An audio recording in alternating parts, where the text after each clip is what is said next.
আচ্ছা আচ্ছা সরি, একটু হচ্ছে নেট প্রবলেমের জন্য কানেকশনটা অফ হয়ে গেছিল, তো আমরা আবার ব্যাক করছি। তোমরা হচ্ছে একটু জয়েন হয়ে ফেলো আবার।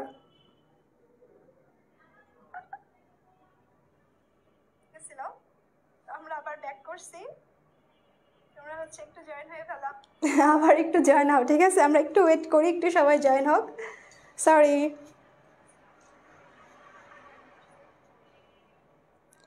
আচ্ছা, আমরা হচ্ছে পড়তেছিলাম কি যে বুদ্ধি প্রতিবন্ধিতার কারণ, তাই তো?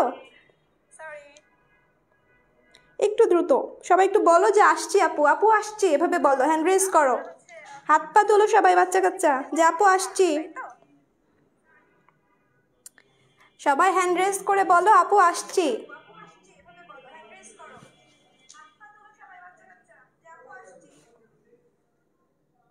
হ্যাঁ, নেটওয়ার্কের প্রবলেম ছিল, দিয়ে অফ হয়ে গেছে লাইভটা।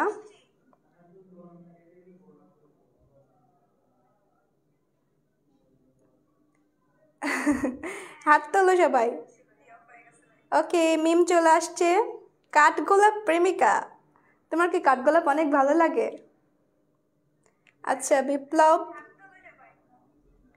সুলতানা আসো নাই, আমি তো তোমাকে দেখতে পাচ্ছি, আমার কি হ্যালুসিনেশন হচ্ছে? আচ্ছা, নওশিন চলে আসছে, দোলা চলে আসছে, সবাই হাত পা তোলো। আচ্ছা, হ্যালুসিনেশন, তোমরা কি জানো হ্যালুসিনেশন কি? হ্যালুসিনেশন, ইলিউশন, ডিলিউশন, এগুলো সম্পর্কে ধারণা আছে?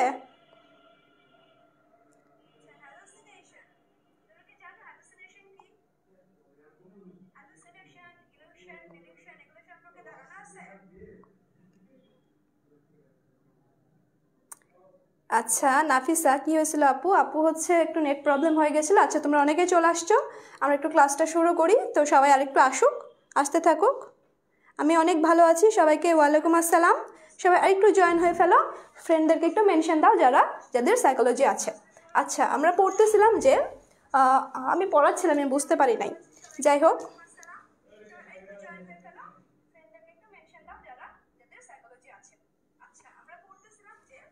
আচ্ছা, দেখো যে বংশগতি বা বুদ্ধি প্রতিবন্ধিতার যে কারণটা সেটা আমরা পড়তেছিলাম। 1 নম্বর কারণ হচ্ছে বংশগতি। আচ্ছা, বংশগতির কারণটা কি হয়, যে যখন ভ্রূণ গঠিত হয় তখন কি হয়, যে পিতা মাতা থেকে যে শুক্রাণু এবং ডিম্বাণুর মিলনের ফলে আমাদের ভ্রূণটা গঠিত হয়, তাই তো? তো এক্ষেত্রে পিতামাতার যে বৈশিষ্ট্যগুলো সেগুলো কিন্তু সন্তান সন্ততিতে সঞ্চারিত হয় কিসের মাধ্যমে? ওই শুক্রাণু ডিম্বাণু জিন এবং ডিএনএর মাধ্যমে। সেক্ষেত্রে পিতামাতার যদি কোনো ত্রুটিপূর্ণ জিন থাকে যেটা ডেভেলপড হয় না বা কাজ করে নাই, সেটা যদি সন্তান সন্ততিতে সঞ্চারিত হয়ে যায়, সেক্ষেত্রে সন্তান কিন্তু বুদ্ধি প্রতিবন্ধী হতে পারে। বুঝতে পারছো? তো হচ্ছে দেখো, প্রদাহ সংক্রমণ, 2 নম্বর হচ্ছে কি প্রদাহ সংক্রমণ এবং বিষক্রিয়া। তোমরা যদি মনোবিজ্ঞান প্রথম পত্রের 2য় অধ্যায় পড়ে থাকো, সেক্ষেত্রে দেখবা যে প্রিন্যাটাল এনভায়রনমেন্ট এবং পোস্ট ন্যাটাল এনভায়রনমেন্ট নামে 2টি টার্ম আছে, জন্ম পরবর্তী পরিবেশ এবং জন্মপূর্ব পরিবেশ। তো জন্মপূর্ব পরিবেশে মা যদি ধরো কারখানা, তারপর হচ্ছে পার্লার বা এরকম ধাতু থাকে, ধাতু রিলেটেড কোনো জায়গায় কাজ করে, ইটভাটায় কাজ করে, সেক্ষেত্রে কিন্তু সেটা বাচ্চার উপর প্রভাব ফেলে। যেমন কার্বন মনোক্সাইড, পারদ, দিস্তা, এইসব ধাতুর ক্ষেত্রে কিন্তু এই যে তোমার মা যদি সেখানে থাকে, সেক্ষেত্রে বাচ্চার ব্রেনটা ডেভেলপটা হয় না, এক্ষেত্রে মানে বুদ্ধি প্রতিবন্ধী বাচ্চা হইতে পারে। এছাড়াও গর্ভাবস্থায় মা যদি তোমার মাদকদ্রব্য গ্রহণ করে এবং বারবার অনেকবার যদি এক্স রে করা হয়, মানে এক্স রে তো একটা তেজস্ক্রিয় রশ্মি, এই তেজস্ক্রিয় রশ্মি যদি বারবার সন্তানের মানে ভ্রূণের উপর ফেলা হয়, সেক্ষেত্রেও কিন্তু বাচ্চার ব্রেনটা ডেভেলপ করতে নাও পারে, সেক্ষেত্রে বাচ্চাটা কিন্তু বুদ্ধি প্রতিবন্ধীও হতে পারে। এরপরে কি আছে দেখো, সংক্রমণ। সংক্রমণে বলতেছে যে গর্ভাবস্থায় মা যদি সিফিলিস, রুবেলা, হাম এসবে আক্রান্ত হয়, সেক্ষেত্রে কিন্তু সেটা মানে অমরার মাধ্যমে, মানে নাভির মাধ্যমে বাচ্চাতেও কিন্তু পৌঁছে যায় জীবাণুটা, সিফিলিসের জীবাণু, তারপর রুবেলার জীবাণু, হামের জীবাণু, সেক্ষেত্রেও কিন্তু বাচ্চা বুদ্ধি প্রতিবন্ধী হইতে পারে। ওকে, তারপর দেখো ক্রেটিনিজম। তো ক্রেটিনিজম বলতে বোঝাচ্ছে যে ক্রেটিনিজম একটা রোগ, সেটা হচ্ছে তোমরা যদি প্রথম পত্রের 3য় অধ্যায় পড়ে থাকো অন্তঃক্ষরা গ্রন্থি, সেক্ষেত্রে অন্তঃক্ষরা গ্রন্থির বা অন্তঃক্ষরা হরমোনে তোমরা একটা হরমোন পড়ে থাকবা, থাইরয়েড হরমোন। তো আমরা পড়ছি সেখানে যে থাইরয়েড হরমোনের যদি কমতি থাকে, অভাব থাকে, সেক্ষেত্রে শিশুদের ক্ষেত্রে ক্রেটিনিজম রোগ হয়। আচ্ছা, তোমরা যদি পড়ে থাকো তাহলে আমাকে বলো যে বড়দের ক্ষেত্রে থাইরয়েড হরমোনের অভাবে কোন রোগটা হয়? তোমরা কি মনে আছে? বলো তো, যে বড়দের ক্ষেত্রে থাইরয়েড হরমোনের প্রভাবে বা অভাবে কি রোগটা হয়? আমাকে বলো তো।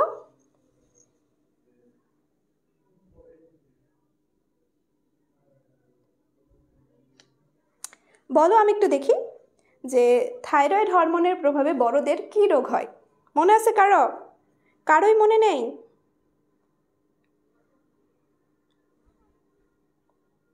কি মনে আছে বলো, কি রোগ হয়? শিশুদের হয় কি? ক্রেটিনিজম। আর বড়দের কি রোগ হয় মনে আছে? বলো। আচ্ছা, 5 নাম্বার দেখো, স্নায়বিক আঘাত। স্নায়বিক আঘাত বলতে বোঝাচ্ছে যদি হচ্ছে তোমার প্রসবকালীন সময়ে বাচ্চা মানে বাইরে আনার সময় যদি বাচ্চা মাথায় আঘাত পায়, সেক্ষেত্রে কিন্তু ব্রেনটা ডেভেলপমেন্ট হয় না, পরবর্তীতে বুদ্ধি প্রতিবন্ধী সে হতে পারে। এবং এছাড়া অক্সিজেনের যদি অভাব হয়, মানে হচ্ছে তোমার মায়ের মাধ্যমে, মায়ের তো অমরার মাধ্যমে বাচ্চাতে অক্সিজেনটা প্রবাহিত হয়, সেক্ষেত্রে যদি অক্সিজেনের প্রবাহটা কম হয়, সেক্ষেত্রেও কিন্তু বুদ্ধি প্রতিবন্ধী হইতে পারে। তারপরে দেখো রক্তের RH ফ্যাক্টর।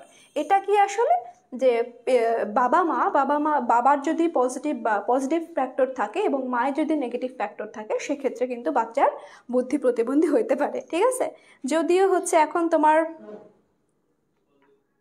না গলগণ্ড না, মার দিব, গলগণ্ড না, হচ্ছে কি বলতেছে মনে করে বলো। তোমার RH ফ্যাক্টর এক্ষেত্রে বলছে যে বাবার যদি পজিটিভ ফ্যাক্টর, মায়ের যদি নেগেটিভ ফ্যাক্টর, মানে বিপরীত ফ্যাক্টর যদি থাকে, সেক্ষেত্রে বাচ্চা বুদ্ধি প্রতিবন্ধী হইতে পারে।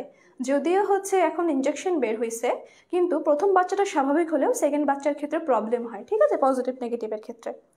তো যাই হোক, মানে বাবার যদি পজিটিভ থাকে, মায়ের যদি নেগেটিভ থাকে, সেক্ষেত্রে বাচ্চার ক্ষেত্রে ক্ল্যাশ হয়ে যায়, গজবরল হয়ে যায়। তো পুষ্টি এক্ষেত্রে বোঝাচ্ছে যে গর্ভাবস্থায় মা যদি সঠিক পুষ্টি না পায়, সেক্ষেত্রেও ব্রেনটা ভালো করে ডেভেলপ করে না। এরপর নিকট আত্মীয়ের মধ্যে বিবাহ, যে খালাতো মামাতো চাচাতো ভাই বোনের মধ্যে বিবাহ হলেও এক্ষেত্রে বাচ্চাদের ব্রেনটা ঠিকঠাক মতো ডেভেলপ করে না, এক্ষেত্রে বুদ্ধি প্রতিবন্ধী হইতে পারে। ওকে, বুঝতে পারছি আমরা?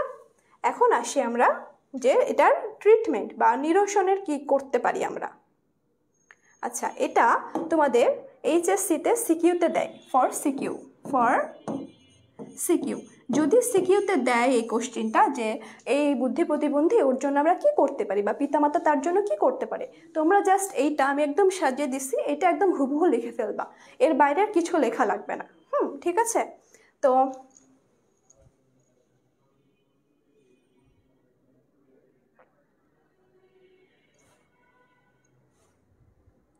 না, সেম হলে প্রবলেম নয়, সেম হইলে তো ভালো, কিন্তু নেগেটিভ পজিটিভ নেগেটিভ বিপরীত হইলে তখন একটু ক্ল্যাশিং হয়। ফার্স্ট বাচ্চার ক্ষেত্রে প্রবলেম না হলেও সেকেন্ড বাচ্চার ক্ষেত্রে প্রবলেম হয়। আর থাইরয়েডের হচ্ছে অভাবে বড়দের মিক্সিডিমা রোগ হয়। মার দিব তোমরা। ইয়ামিন কি বলতেছে? তুমি না আমার পেট বেঁচে আছো, ক্লাস করো নাই, মনে নাই? মার দেওয়া লাগবে।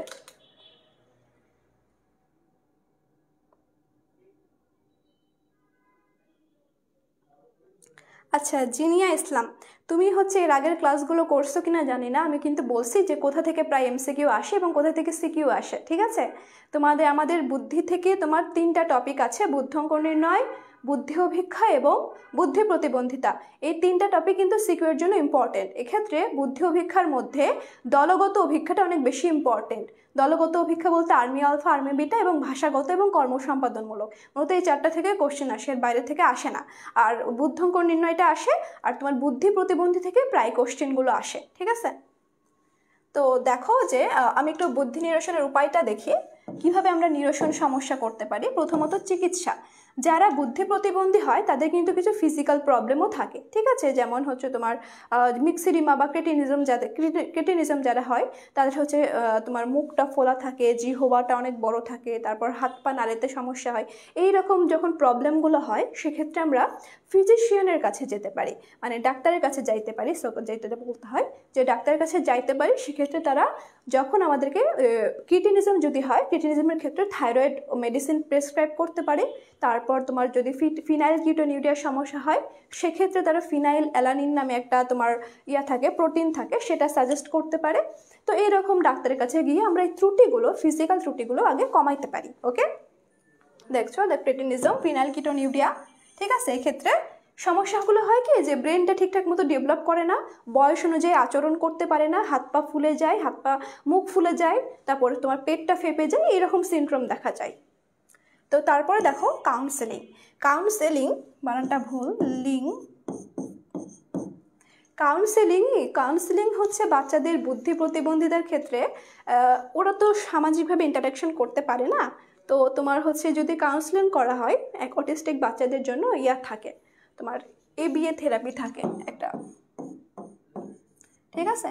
তো এক্ষেত্রে তাদের ছোট ছোট কাজ করানো শেখা হয়, তারপর কথা বলতে হয় কিভাবে সেটা শেখাতে হয়, থ্যাংক ইউ বলা শেখানো হয়, ছোট ছোট কাজগুলো শেখানো হয়।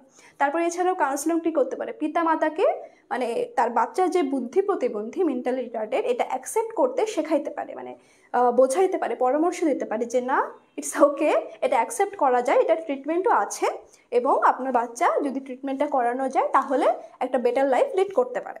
এরকম বাবা মার জন্য পরামর্শ থাকে কাউন্সিলিংয়ের ক্ষেত্রে, ঠিক আছে। তো বুদ্ধি প্রতিবন্ধী শিশুর শিক্ষা প্রশিক্ষণ বিষয়ক পরামর্শ দেন, মানে অনেক বাবা মা তো প্রথমেই জানে না যে কি কি করা লাগবে, কাউন্সিলর তাকে বলে দেন যে আপনি হচ্ছে এক্ষেত্রে বিশেষ শিক্ষাটাও আছে, প্রশিক্ষণও দিতে পারি, যার মাধ্যমে সে একটা ভালো লাইফ বাঁচতে পারে। তারপরে কি দেখো শিশুর আচরণগত সমস্যা বিষয়ক পরামর্শ। এই যে বাচ্চারা অনেক এক্সাইটেড থাকে, অনেক রেগে যায়, সহজে কান্না করে ফেলে, তো এসব সিচুয়েশনে বাবা মা কীভাবে হ্যান্ডেল করবে এই প্রশিক্ষণটাও তো কিন্তু কাউন্সিলররা বাবা মাকে দিয়ে থাকেন। ওকে,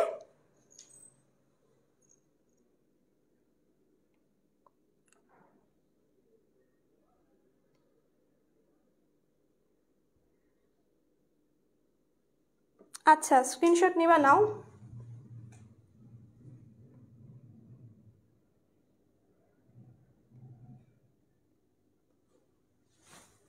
ওকে ওকে, গেলাম কিন্তু নেক্সট স্লাইডে। আচ্ছা আচ্ছা, আমি একটু এটা পড়াই নিই, তারপর আমরা তো এই কথাটা বলতেছি, আমরা এটা বলবো, এটা টপিকটা শেষ করে ফেলি। দেখো এরপরে কি করতে পারি, আমরা ফিজিওথেরাপি দিতে পারি। ফিজিওথেরাপি হচ্ছে অনেক বাচ্চা কাচ্চার হাত পা বেঁকে থাকে, ঠিক আছে, নাড়াতে পারে না, সেক্ষেত্রে ফিজিওথেরাপির মাধ্যমে তাকে স্বাভাবিক করা যায়। হাঁটতে পারে না, সেক্ষেত্রে ফিজিওথেরাপি দিয়ে তাকে অল্প অল্প হাঁটতে শেখানো হয়। আর তারপর আছে দেখো স্পিচ থেরাপির মাধ্যমে বাচ্চা কাচ্চা যখন কথা বলতে পারে না, সেক্ষেত্রে স্পিচ থেরাপির মাধ্যমে তাকে কথা মানে নিজের প্রয়োজন মতো যতটুকু বলা যায়, মানে মিনিমাম যতটুকু শেখানো যায় সেটা শেখানো হয়। ওকে, স্পিচ থেরাপির মাধ্যমে। তারপর হচ্ছে তোমার বিশেষ শিক্ষা এবং প্রশিক্ষণ। বিশেষ শিক্ষা এবং প্রশিক্ষণ বলতে বোঝাচ্ছে যে তুমি যারা ধরো এরকম বাচ্চা কাচ্চা যারা বুদ্ধি প্রতিবন্ধী তাদের জন্য কিন্তু বিশেষ লার্নিংয়ের ব্যবস্থা থাকে, মানে আমরা যেমন ক্লাসে গিয়ে পড়াশোনা করি তাদের জন্য কিন্তু সেটা পসিবল হয় না। তো সেরকম বিশেষ স্কুলে তাদেরকে ভর্তি করানো, তাদেরকে বিভিন্ন প্রশিক্ষণ দেওয়া, ট্রেনিং দেওয়া, যে তারা যাতে উপার্জন করে খাইতে পারে। যেমন হচ্ছে তোমার মৃদু এবং মধ্যম যারা আছে তাদেরকে কিন্তু ট্রেনিং দিলে তারা কিন্তু ছাপাখানায় কাজ করতে পারে, তারপর তোমার হচ্ছে যে তোমার কাঠের কাজ করতে পারে, ঠিক আছে, মানে বসে থাকার কাজ বা রুলস রেগুলেশনের যেগুলো কাজ জটিল না সেগুলো কিন্তু করতে পারে এবং নিজের উপার্জনটা করতে পারে। ওকে, তারপরে দেখো মনোচিকিৎসা, ঠিক আছে। মনোচিকিৎসা বলতে বোঝাচ্ছে যে এই বুদ্ধি প্রতিবন্ধীর ক্ষেত্রে মনোচিকিৎসা খুবই গুরুত্বপূর্ণ। এক্ষেত্রে কি করা হয় যে তোমার, আচ্ছা আমাকে কি দেখা যাচ্ছে না, মানে আমার জন্য মনোচিকিৎসার ক্ষেত্রে কি হয় যে তোমার বাচ্চা কাচ্চা যারা বুদ্ধি প্রতিবন্ধী আছে তাদেরকে সবাইকে একসাথে গ্রুপে তোমার ট্রেনিং দেওয়া হয়। গ্রুপে যখন থাকে মানে বাচ্চাটা যখন দেখে যে ওর মতো আরও বাচ্চা আছে, তখন সে নিজের মনে একটা মানে স্যাটিসফ্যাকশন ফিল করে যে না ওকে ঠিক আছে আমি আছি, ঠিক আছে আরও আছে। বাবা মাও তখন একটু সাহস পায় যে না ঠিক আছে আমরা এটাকে শেখাবো এবং তাকে বেটার লাইফ করব। তো এই গ্রুপে কাজ করার মাধ্যমে বাচ্চারা কিন্তু ইন্টারাকশন করতে শেখে যে কিভাবে কি করা যায়, কথা বলতে হয়, একসাথে পিয়ার গ্রুপ কাজ করতে শেখে। তো মনোচিকিৎসাও কিন্তু অনেক ইম্পর্টেন্ট এটা সমস্যাটা নিরসনের ক্ষেত্রে। ওকে, আর কিছু আছে? তোমরা কি বুঝতে পারছো? এটা ট্রিটমেন্টটা বুঝতে পারছো? আমাকে বলো ট্রিটমেন্টটা বুঝতে পারছো কিনা।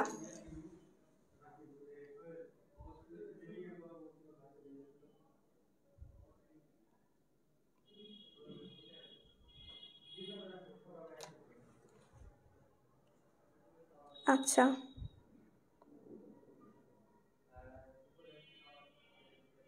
প্রশ্ন কিভাবে আসবে? তোমার প্রশ্ন আসবে যে হচ্ছে যে এই এই প্রতিবন্ধী, মানে একটা নাম দিয়ে দিলাম, ধরো এই প্রতিবন্ধী পিতামাতার সমস্যা নিরসনের জন্য কি করতে পারে, তখন তোমরা পুরো এটা লিখে ফেলবা, মানে এর বাইরে আর কিছু লেখা লাগবে না। আচ্ছা, এরপরে আসি তোমাদের জন্য একটা বিশেষ অ্যানাউন্সমেন্ট। তোমরা অলরেডি জেনে গেছ স্মার্টফোন গিফট কন্টেস্ট 7, তাই তো? তোমরা কি জানছো এই ব্যাপারে? কে কি জানো বলো আমাকে। হ্যাঁ, গিফট পাইতে কার না ভালো লাগে বলো? আমার মনে হচ্ছে আমি যদি পার্টিসিপেট করতে পারতাম, আমার একটা ফোনের খুব দরকার। যাই হোক, তো গিফট ফোন, একটা ফোন গিফট পাওয়া কিন্তু খুবই একটা মানে কী বলবো, একটা ভালো একটা জিনিস। তো এই জাস্ট ফোন গিফটই নয়, এক্ষেত্রে তোমরা নিজেদেরকে যাচাই করতে পারবা। তো কিভাবে কি করব আমরা একটু দেখি। দেখো যে এর আগেও কিন্তু আমরা 6 জনকে গিফট দিয়ে আসছি, সেক্ষেত্রে বনি ভাই নিজে গিয়ে গিফট দিয়ে আসছে, ফোন দিয়ে আসছে। এক্ষেত্রেও কিন্তু সেটাই হবে, তোমাদের মধ্যে একজনকে এই ভাইয়া গিয়ে নিজে ফোনটা গিফট করে আসবে তাদের বাসায় গিয়ে। তো এর জন্য কি করতে হবে? তো আচ্ছা আমি বলি কি করতে হবে, কি করা লাগবে। তোমাদের এখানে এক্সাম হবে প্রথমে 3টা সাবজেক্টের, যেটা কম্পালসারি সবার জন্য আছে, বাংলা, ইংলিশ, আইসিটি। বাংলার জন্য তোমরা দেখতে পাচ্ছ 40 মার্ক, ইংলিশ 30 মার্ক এবং আইসিটি 30 মার্ক। তো এই পরীক্ষাগুলো হবে মানে পুরো বই না, এই মিশন ক্লাসে মানে মিশন টেস্ট এ প্লাসে তোমরা যতটুকু পড়ছো, ভাইয়ারা তোমাদেরকে যতটুকু পড়াইছে সেইটুকুর পর তোমাদের এক্সামটা হবে। কত ইজি হয়ে যাচ্ছে তাই না? মানে পুরো বই না, যতটুকু ক্লাস করছো জাস্ট ক্লাস করবা, পড়বা, পরীক্ষা দেবা, কোনো ব্যাপারই না। তো এই পরীক্ষাটা তোমাদের হবে। তো এই পরীক্ষা তোমার হচ্ছে পাস মার্ক 33, পাস মার্ক কত? 33, একদম পরীক্ষার মতো 100তে 33 পেয়ে যেমন আমরা পাস করি, এখানেও সেম 100-এর মধ্যে 33 পাইলে পাস। এবং পরীক্ষাটা তোমাদের ওয়েবসাইটে হবে। কোথায় হবে? আমাদের চলশিক্ষার ওয়েবসাইট আছে, সেখানে হবে। পরীক্ষাটা আবার কবে হবে? পরীক্ষাটা আগে কবে হবে? পরীক্ষাটা হবে তোমার 1 তারিখে। আজকে কত তারিখ? আজকে 29 তারিখ না, এখানে রেজিস্ট্রেশন করা লাগবে না। এখানে হচ্ছে তোমার পরীক্ষা দিতে পারবা, যারা হচ্ছে তোমার মিশন টেস্ট এ প্লাস গ্রুপে আছে সবাই পরীক্ষা দিতে পারবা এবং ক্লাসগুলো করতে পারবা। তো দেখো 1 তারিখে পরীক্ষা হবে, তোমরা সকাল 10টা থেকে 5টা পর্যন্ত যে কোনো সময় একটা পরীক্ষাটা দিয়ে ফেলতে পারবা, ঠিক আছে? তো এবং রেজাল্টটা মানে মজার ব্যাপার হচ্ছে তোমাদের রেজাল্টের জন্য বেশিক্ষণ ওয়েট করা লাগবে না। 9টার মধ্যে তোমরা রেজাল্টটা পেয়ে যাবা, রাত 9টায় রেজাল্টটা পেয়ে যাবা। মানে রেজাল্ট যত দেরি হবে তত ভয়টা বাড়ে আসলে, ঠিক আছে? মানে ভাইভাতে যখন ঢুকবো তার আগে যতজন থাকে তখন বেশি ভয়টা লাগে, ভাইভাতে ঢুকে আর তেমন কিছু ভয় লাগে না, আগেই যা ভয় লাগে। তো যাই হোক, রেজাল্টটা হবে তোমাদের 9টার দিকে, আর পরীক্ষাটা তো হবে ওয়েবসাইটে বললাম। এখন আসি, এই পরীক্ষা দিলে তোমরা কি কি পাবা। দেখো কত গিফট ভাই, এত গিফট, আমার মনে হচ্ছে আমি পার্টিসিপেট করি। তো যাই হোক, গিফট পাইতে না সবার ভালো লাগে। তোমরা দেখতে পাচ্ছ আমাদের ফার্স্ট গিফট যে চ্যাম্পিয়ন হবে তার জন্য একটা সুন্দর স্মার্টফোন, এছাড়া আমরা 30টা টি-শার্ট মানে চলশিক্ষির লোগো দেওয়া থাকবে, 10টা বুকস ভাইয়ার লেখা, বনি ভাইয়ের লেখা 10টা বই, 10টা ডায়েরি তো মানে ডায়েরি গিফট অনেক সুন্দর একটা গিফট। যাই হোক, 10টা ক্রেস্ট, এটা অনেক অনেক মানে সুন্দর একটা জিনিস, সারা জীবন রেখে দিতে পারবা সাজিয়ে। এবং 50 জনকে 50 টাকা করে মানে 2500 টাকার একটা রিচার্জ। তো এতগুলো গিফট অবশ্যই হাতছাড়া করা যাবে না। আর পরীক্ষায় ফার্স্ট হলে স্মার্টফোন পাবো এমন না, তোমাদের সব ক্লাসে সব কিছুতে এঙ্গেজ থাকতে হবে, ঠিক আছে? তাহলে আমরা সিলেক্ট করে একজনকে, সেই লাকি মানুষটাকে, লাকি বাচ্চাটাকে স্মার্টফোন গিফট করব। ওকে, তো তোমরা আজ তোমাদের সবার জন্য অনেক অনেক শুভকামনা, ভালো করে পরীক্ষা দিবা এবং আমি আশা করি তো তোমরা সবাই পুরস্কার পাবা। এটাই তো। আচ্ছা আসি আমরা। আচ্ছা এটা তোমাদের রুটিন, তো তোমরা সবাই জানো। তোমাদের কোনো কোশ্চেন থাকলে করতে পারো। এই স্মার্টফোন কন্টেস্ট নিয়ে কোনো কোশ্চেন থাকলে করতে পারো।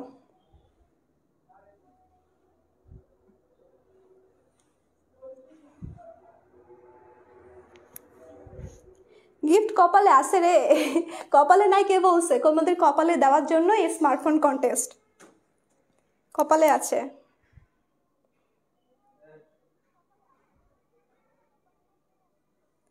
পাবা পাবা মেহেদি, পাবা না কেন? এঙ্গেজ থাকো ভালো করে। আপু কীভাবে এক্সাম দেবো? এক্সাম তোমাদের ওয়েবসাইটে হবে, এক্সাম ওয়েবসাইটে দেবা। হ্যাঁ সবাই, হ্যাঁ।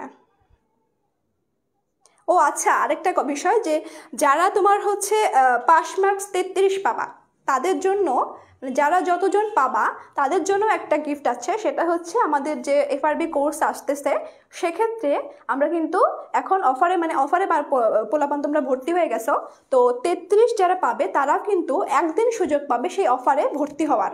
ঠিক আছে, এটাও একটা হচ্ছে তোমার গিফট ওয়ান কাইন্ড অফ। ঠিক আছে, স্কলারশিপটাও তোমরা পাবা। হ্যাঁ এমসিকিউ এক্সাম হবে সব তোমাদের, 100 মার্কসের 100টা বাংলা ইংলিশ আইসিটির এমসিকিউ এক্সাম হবে। আচ্ছা একজনকে একটা করে গিফট হবে না, একজন জাস্ট একটা ফোন পাবে।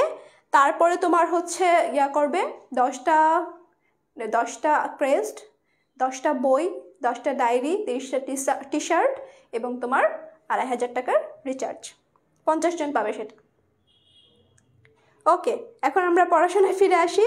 তোমরা ঠিকঠাক মতো একদম বেস্ট পড়াশোনাটা করো, নিজেকে যাচাই করবা এবং ভালো করে পরীক্ষা দিবা। তোমাদের সবার জন্য অল দ্য বেস্ট। আচ্ছা এখন আসি যে মেধা এবং সৃজনশীলতা। আমরা একটু ফিরে আসি পড়ায়। তো আমরা সবাই কি মেধাবী? আমরা সবাই সৃজনশীল? ইয়েস, আমরা সবাই মেধাবী, সবাই সৃজনশীল। এটাও কিন্তু সিকিউ এর জন্য ইম্পর্টেন্ট। হ্যাঁ, সিকিউতে এটা দিতে পারে ফর এইচএসসি। দেখো যে মেধাবী আমরা কি বলতে পারি, যে যারা ধরো এই যে কম্পিটিটিভ এক্সামে তোমার হচ্ছে সব থেকে ভালো রেজাল্ট যেটা করে, নিজের বুদ্ধিদীপ্ততা, নিজের বুদ্ধির পরিচয় দেয়, তাদেরকে কিন্তু আমরা মেধাবী বলি। এক্ষেত্রে মনোবিজ্ঞানী উইটি একটা সংজ্ঞা দিয়েছেন, সেই সংজ্ঞাটা দেখো। তারাই বুদ্ধিদীপ্ত মেধাবী, তারাই বুদ্ধিদীপ্ত এবং মেধাবী যাদের কার্যাবলী যে কোনো প্রতিদ্বন্দ্বিতামূলক ক্ষেত্রে উল্লেখযোগ্য এবং সঙ্গতিপূর্ণ। ঠিক আছে, মানে কোনো কম্পিটিটিভ এক্সাম বা কম্পিটিটিভ কাজ, শুধু এক্সাম বলতে পড়াশোনার মধ্যেই না, এক্ষেত্রে গানের কম্পিটিশন, নাচের কম্পিটিশন, খেলাধুলার কম্পিটিশন, স্পোর্টস, যে কোনো কিছু হতে পারে। তো এই কম্পিটিশনগুলোতে যারা উল্লেখযোগ্যপূর্ণভাবে ফলাফল করে তারাই মূলত মেধাবী বলতে পারি।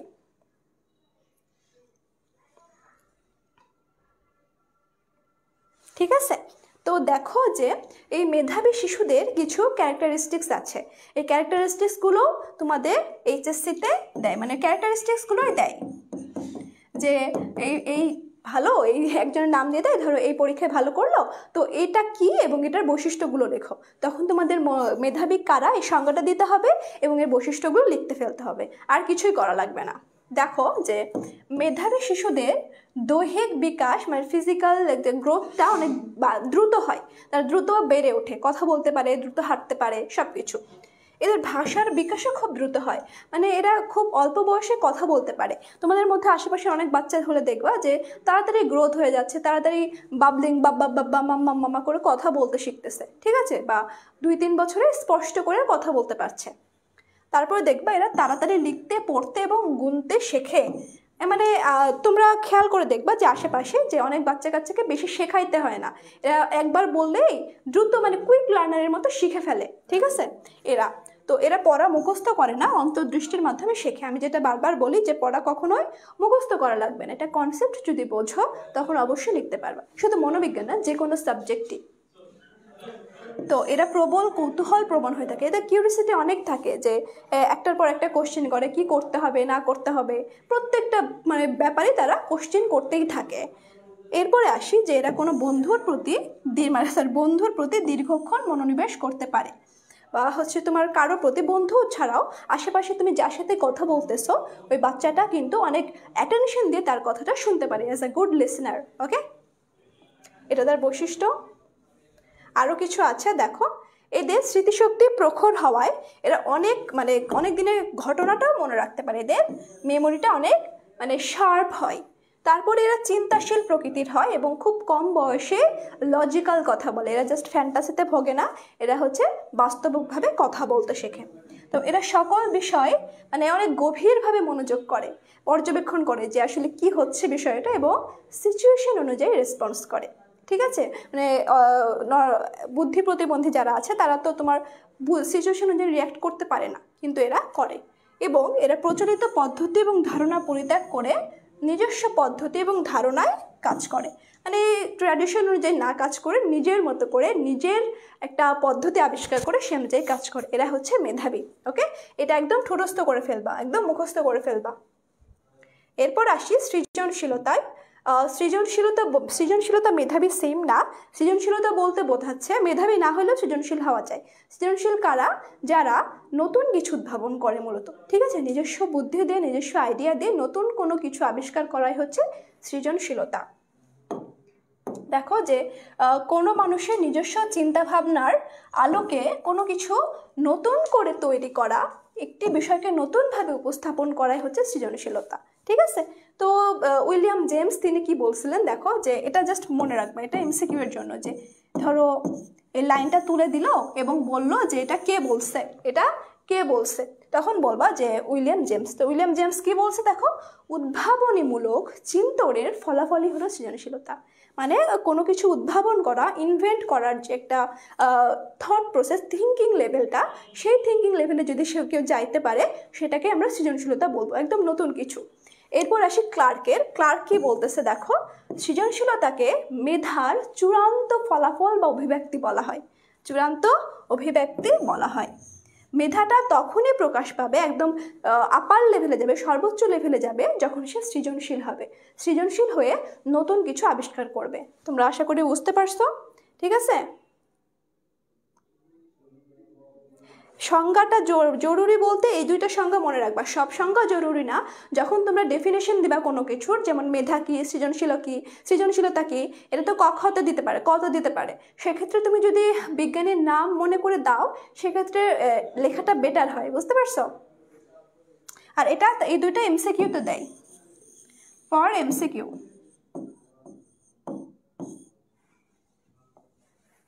ওকে, আরেকটু আসি যে এটার বৈশিষ্ট্য কি সেটা দেখব, তাহলে শেষ আমাদের বুদ্ধি চ্যাপ্টারটা। বৈশিষ্ট্য দেখো, দ্রুততা, এদের আচরণে অনেক শব্দ থাকে, একটা কথাই বারবার বলতে থাকে না, নতুন অনেক শব্দ থাকে, এরা অনেক কিছু রিলেট করে কথা বলতে পারে, উদাহরণ দিতে পারে। ঠিক আছে, তারপরে দেখো নমনীয়তা, আচরণে অনেক ধারণা, নতুনত্ব এসব থাকে। তারপর এরা হচ্ছে তোমার একটা প্রবলেমের জন্য, ধরো ম্যাথমেটিক্স করতে বসলো, এরা নতুন নতুন পথ বের করে যে এভাবেও সলভ করা যায়, এভাবে সলভ করা যায়। তারপর দেখো মৌলিকতা বলতে বোঝাচ্ছে যে ট্র্যাডিশন পদ্ধতিতে না গিয়ে নিজস্ব চিন্তাধারায় নিজের মতো করে সব কিছু সলভ করার ট্রাই করে। তারপর দেখো বিশুদ্ধ বিবরণ দান, কোনো ঘটনা খুঁটিনাটি কীভাবে সুন্দর করে উপস্থাপন করা যায় সেটা তারা করতে পারে। এটা মূলত সৃজনশীলতার বৈশিষ্ট্য। তোমাদের যদি দেয় তাহলে মেধা এবং সৃজনশীলতা একসাথে দিবে, দুইটা কম্বাইন করে সুন্দর করে লিখে ফেলবা। আচ্ছা, এখন আসি আমি, এটা তোমাদের বাসার কাজ থাকবে, এই যে এটা হচ্ছে তোমাদের HW থাকবে। তোমরা একটা সিকিউটা পড়ো, আমিও পড়ি, দেখো। আচ্ছা, এই চ্যাপ্টার শেষ, তোমাদের কোনো সমস্যা আছে? আমাকে কোশ্চেন করো।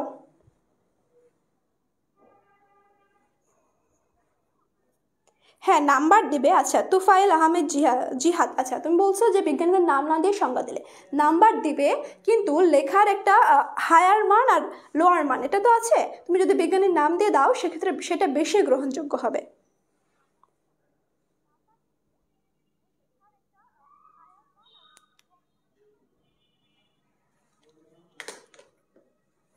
আচ্ছা, দেখো যে তোমাদের এটা কোশ্চেনটা দেখো যে আন্তঃকলেজ মেধা প্রতিযোগিতায় অংশগ্রহণের জন্য 14 বছর বয়সী কলেজ ছাত্র, 14 বছর বয়সী কলেজ ছাত্র কে কে? সজীব এবং ফুয়াদ। সজীব এবং ফুয়াদ এর দুইজন, এদের বয়স কত? দুজনের বয়সে কিন্তু 14 বছর। তো একজনকে নির্বাচন করার জন্য মনোবিজ্ঞানের শিক্ষক দায়িত্ব নেয়। তো শিক্ষক তাদের ওপর বুদ্ধি, হ্যাঁ এটা বুদ্ধি অভিক্ষা প্রয়োগ করে। সজীবের বুদ্ধাঙ্ক, দেখো সজীবের বুদ্ধাঙ্ক কিন্তু 100 এবং ফুয়াদের মানসিক বয়স 15 বছর 2 মাস। সজীবের বুদ্ধাঙ্ক 100 এবং তোমার হচ্ছে ফুয়াদের মানসিক বয়স 15 বছর 2 মাস। তো সজীব হচ্ছে বেশ চটপটে, শিক্ষক তাকে প্রতিযোগিতার জন্য মনোনীত করে। সে মানে এক্সট্রোভার্ট, সেজন্য টিচাররা তাকে কি করলো? মনোনীত করলো। তোমাদের ক্লাসে দেখবা অনেকজন আছে খুবই চটপটে এক্সট্রোভার্ট, সবসময় কথা বলে, টিচারদের পিছে পিছে থাকে। তো যাই হোক, সজীব প্রতিযোগিতায় অংশগ্রহণ করে সে কিন্তু 3rd হয়েছে, দেখো 3য় স্থান অধিকার করে। কিন্তু ফুয়াদ পরে মনে করলো সে যদি প্রতিযোগিতায় অংশগ্রহণ করত সে আরো বেশি ভালো রেজাল্ট করতে পারত। ওকে, এটা হচ্ছে সিকিউ মানে উদ্দীপক। এখন সংজ্ঞা হচ্ছে বুদ্ধি কি? বুদ্ধির একটা সংজ্ঞা দিবা, যেটা হচ্ছে তোমার থিঙ্ক র্যাশনালি, বাস্তবিকভাবে যুক্তিযুক্তভাবে চিন্তা করতে শেখে, উদ্দেশ্যপূর্ণভাবে কাজ করতে শেখে এবং পরিবেশের সাথে অভিযোজন করতে শেখে। বুদ্ধি প্রতিবন্ধিতা কিভাবে চিহ্নিত করবা? এই যে আমরা বুদ্ধি প্রতিবন্ধী চিহ্নিত কিন্তু আজকে প্রথমে পড়ছি যে কিভাবে আমরা বুদ্ধি প্রতিবন্ধীকে আইডেন্টিফাই করতে পারি। ওকে, এবার সজীবের মানসিক বয়স কত সেটা বের করবা। সজীবের মানসিক বয়স, সজীবের কিন্তু কি দেওয়া আছে? ক্রনোলজিক্যাল এজ দেওয়া আছে এবং আইকিউ দেওয়া আছে। এর মানসিক বয়সটা বের করে ফেলবা। এবং সজীবের ঘ নাম্বারটা একটু দেখো, বোঝো যে সজীবের পরিবর্তে যদি ফুয়াদকে নির্বাচিত করা হতো তাহলে ফলাফল কি আরো ভালো হতে পারতো? এটা কিভাবে করবা সেটা তোমরা নিজের বুদ্ধি খাটিয়ে করে আনবা, অবশ্যই করে আনবা। অবশ্যই যদি ফুয়াদকে, সজীব কিন্তু 3rd হয়েছে, তাহলে ফুয়াদকে নির্বাচন করলে সে কি ভালো করতো আরো? সেটা আমি কিভাবে আইডেন্টিফাই করব? নিজের মেধা খাটিয়ে করবা, এটা তোমাদের হোমওয়ার্ক।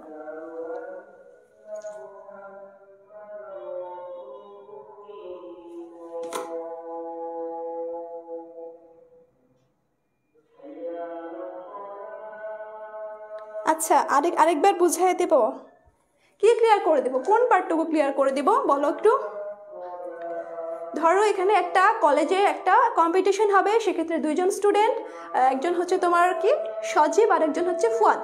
ওদের দুজনের এজ হচ্ছে 14 বছর। এক্ষেত্রে সজীবের বুদ্ধাঙ্ক দেওয়া আছে 100 এবং আরেকজন নাম কি ফুয়াদের মানসিক বয়স দেওয়া আছে 15 বছর 2 মাস। তোমার গ নাম্বার কোশ্চেন হচ্ছে সজীবের মানসিক বয়স বের করতে হবে, সজীবের মানসিক বয়স বের করতে হবে। আর ঘ হচ্ছে এক্ষেত্রে যদি সজীব 3rd পজিশন লাভ করছে, এক্ষেত্রে যদি সজীবকে না নিয়ে ফুয়াদকে নেওয়া হইতো তাহলে কি ফুয়াদ আরো ভালো করতে পারতো? এটা তোমাকে বের করতে হবে। এখন কিভাবে বের করবা সেটা তুমি জানো।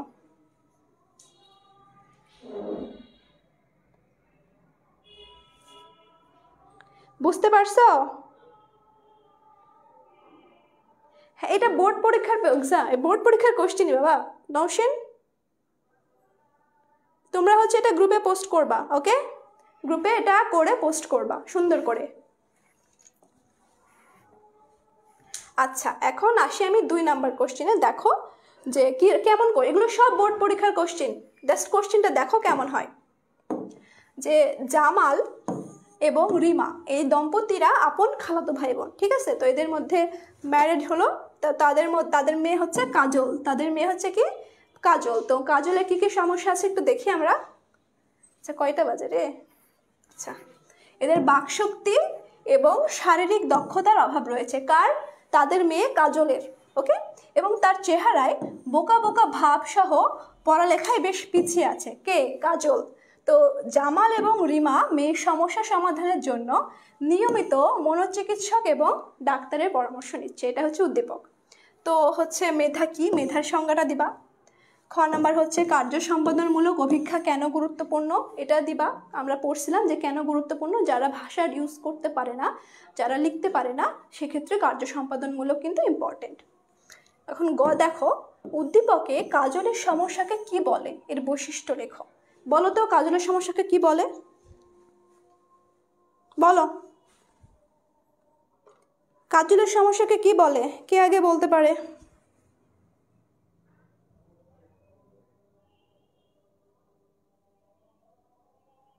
থ্যাংক ইউ তরিকুল ক্লাস দেখার জন্য। তোমার কোনো কোশ্চেন থাকলে করতে পারো, বলো আমাকে যে কাজলের সমস্যাটা কি সমস্যা। হ্যাঁ, বুদ্ধি প্রতিবন্ধিতা। হ্যাঁ সিনথিয়া, আজকে পোস্ট করবা রাতে বা তুমি যখনই করবা তখনই পোস্ট করে ফেলবা আনসারটা করে। আগের কোশ্চেনটা, কিন্তু আগের কোশ্চেনটা তোমাদের হোমওয়ার্ক, এটা না। আচ্ছা হ্যাঁ, এটা হচ্ছে বুদ্ধি প্রতিবন্ধিতা। তো এই বুদ্ধি প্রতিবন্ধিতার কি এবং এর বৈশিষ্ট্যগুলো লিখে ফেলবা। এখন দেখো যে কাজলের সমস্যা নিরসনের জন্য বাবা মা কি পদক্ষেপ নিয়েছেন, এটা কিন্তু বোর্ড কোশ্চেন। ওকে, তো আমি যেটা বলছিলাম যে স্লাইডগুলো দেখিয়েছিলাম, চিকিৎসা, মনোচিকিৎসা, ফিজিওথেরাপি, স্পিচ থেরাপি, কাউন্সিলিং, এই 5টা জিনিস তোমরা একদম ডিটেলসে স্লাইডে যেভাবে আছে সেভাবে লিখে ফেলবা, আর কিছু লেখা লাগবে না। ওকে, বুঝতে পারছো? এটা আসলে বুদ্ধি প্রতিবন্ধী থেকে কোশ্চেন। এরপর আসি আমাদের আরেকটা কোশ্চেন আসে, দেখো এবার আমি, এটা হচ্ছে অভিক্ষা নিয়ে কোশ্চেন। কেমন কোশ্চেন হয় আমি জাস্ট তোমাদের দেখাচ্ছি। দেখো কি বলতেছে, এটা টেস্ট নিয়ে কোশ্চেন, দেখো একটু ভালো করে। ত্বকি এবং রকির 2 ভাই।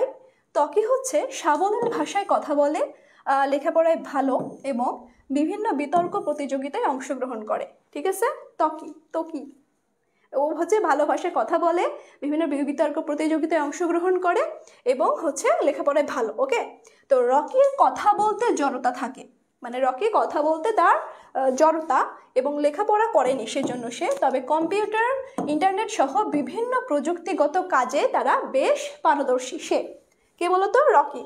তো তাদের শিক্ষক বলেন সকলের মেধা একইভাবে বিকশিত হয় না। ওকে, বুঝতে পারছো?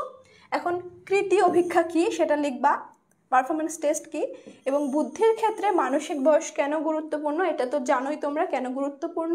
মানসিক বয়স ছাড়া আইকিউ নির্ণয় করা যায় না, এবং বয়স ক্রনোলজিক্যাল এজ বাড়লেও মানসিক বয়স যদি না বাড়ে সেক্ষেত্রে সেটা তার মানসিক বয়স হয় না। আচ্ছা, রকির বুদ্ধি পরিমাপে কোন ধরনের অভিক্ষা ব্যবহার করবে? আমাকে একটু বলো তো, রকির বুদ্ধি পরিমাপে কোন অভিক্ষা ব্যবহার করবে? রকি কিন্তু কথা বলতে জড়তা, সে পড়ালেখা করেনি, তাই সে কম্পিউটার, ইন্টারনেট এসবের প্রতি তার দক্ষতা রয়েছে। আমাকে বলো।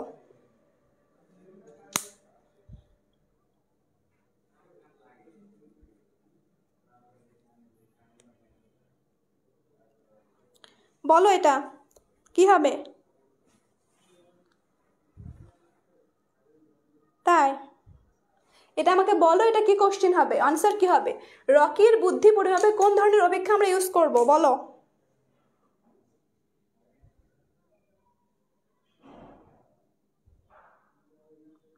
বলো বলো, কে আর রিপ্লাই দেয়, বলো কে আজকে উত্তর দিতে পারে দেখি। ভুলে গেছো মানে পারিয়া? হ্যাঁ, ভুলে গেছো মানে? হ্যাঁ, বুদ্ধি অভিক্ষা। কোন বুদ্ধি অভিক্ষাটা ইউজ করা হয়, কোন টেস্টে ইউজ করা হবে, কোন ধরনের অভিক্ষা? আচ্ছা আমি বলি, অপশন দিব নাকি? হ্যাঁ, এই যে তিথি বলছে, দেখো। আচ্ছা তিথি ঠিক বলছে, কর্ম সম্পাদনমূলক। দেখো কিন্তু ভাষার ইউজ করতে পারে না, সেক্ষেত্রে তার কর্ম সম্পাদনমূলক অভিক্ষাটা লেখা লাগবে। কিভাবে কর্ম সম্পাদনমূলক অভিক্ষাটা হয় তোমাদেরকে আমি ভালো করে পড়তে বলছিলাম, ওটা সুন্দর করে নোট করতে বলছিলাম, বাট কেউ করো নাই, আমি খুবই কষ্ট পেয়েছি। হ্যাঁ, কর্ম সম্পাদন না, ওয়েক্সলার না রবি, এটা হচ্ছে কর্ম সম্পাদনমূলক। আচ্ছা দেখো, ত্বকি এবং রকির বুদ্ধি পরিমাপে প্রযোজ্য অভিক্ষাসমূহ তুলনা করো। ত্বকিরটা কোনটা হবে বলো তো, ত্বকিরটা কোন অভিক্ষা হবে? ত্বকিকে কোন অভিক্ষার মাধ্যমে বুদ্ধি পরিমাপ করা হবে আমাকে বলো তো, বলো। ত্বকি হচ্ছে পড়ালেখায় ভালো এবং সাবলীলভাবে কথা বলতে পারে, বলো।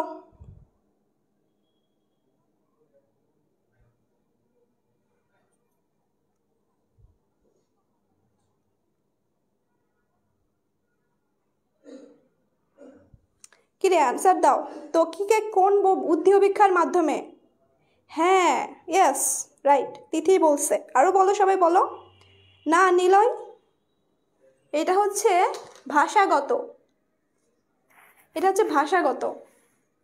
কারণ ত্বকী ভালো করে কথা বলতে পারে এবং পড়ালেখাও করতে পারে। এটা হচ্ছে ভাষাগত। তো এটা কি করতে হবে তোমাদের, এই ভাষাগত এবং কর্ম সম্পাদনমূলকের একটা পার্থক্য লিখতে হবে, ভাষাগত বা তুলনা করতে হবে, ভাষাগত এবং কর্ম সম্পাদনমূলক।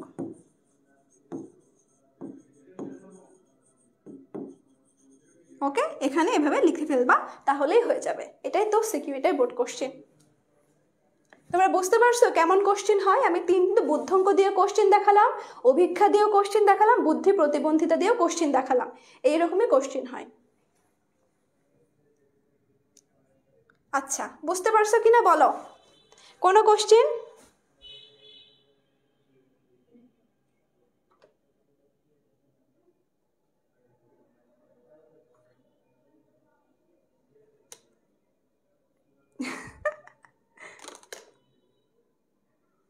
আচ্ছা, যাই হোক, বুঝতে পারছো তো। আমাদের হচ্ছে বুদ্ধি শেষ। একটা হিউজ চ্যাপ্টার ছিল, অনেক বড়, আমরা 3 দিন ধরে এই ক্লাসই করতেছি।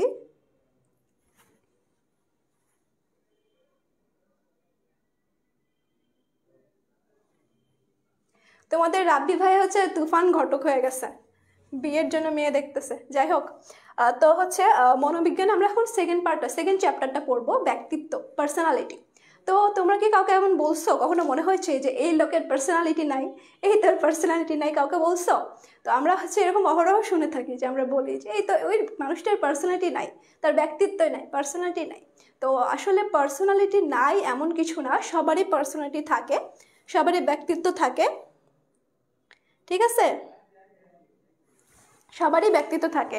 তো ব্যক্তিত্ব নিয়ে যে আমরা এখন পড়াশোনা করব, তোমরা আমাকে আগে বলো যে তোমরা ব্যক্তিত্ব বলতে কি বোঝো, তোমরা হচ্ছে পার্সোনালিটি বলতে কি বোঝো, সেটা আমাকে একটু বলো দেখি। কার কি ধারণা ব্যক্তিত্ব নিয়ে?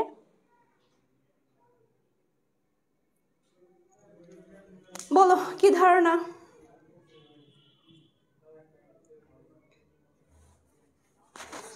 বলো ব্যক্তিত্ব বলতে কি বোঝায়?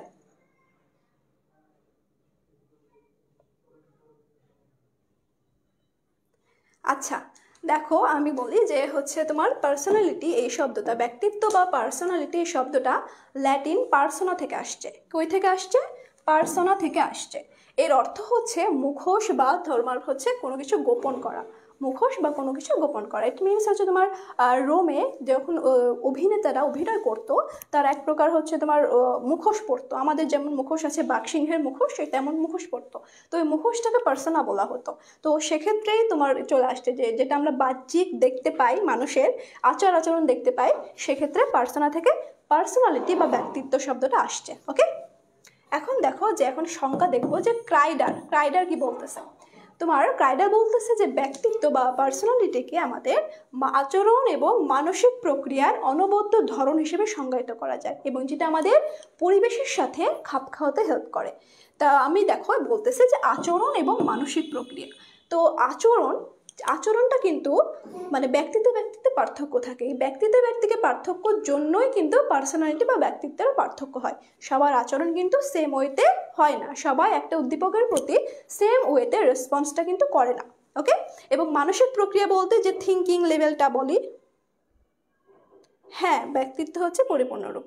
যাই হোক, তোমার হচ্ছে কি বলতেছে, মানসিক প্রক্রিয়া বলতে বোঝে যে থিঙ্কিং, আবেগ, ইমোশন, চিন্তা, এই সব কিছু সবার কিন্তু সেমভাবে হয় না।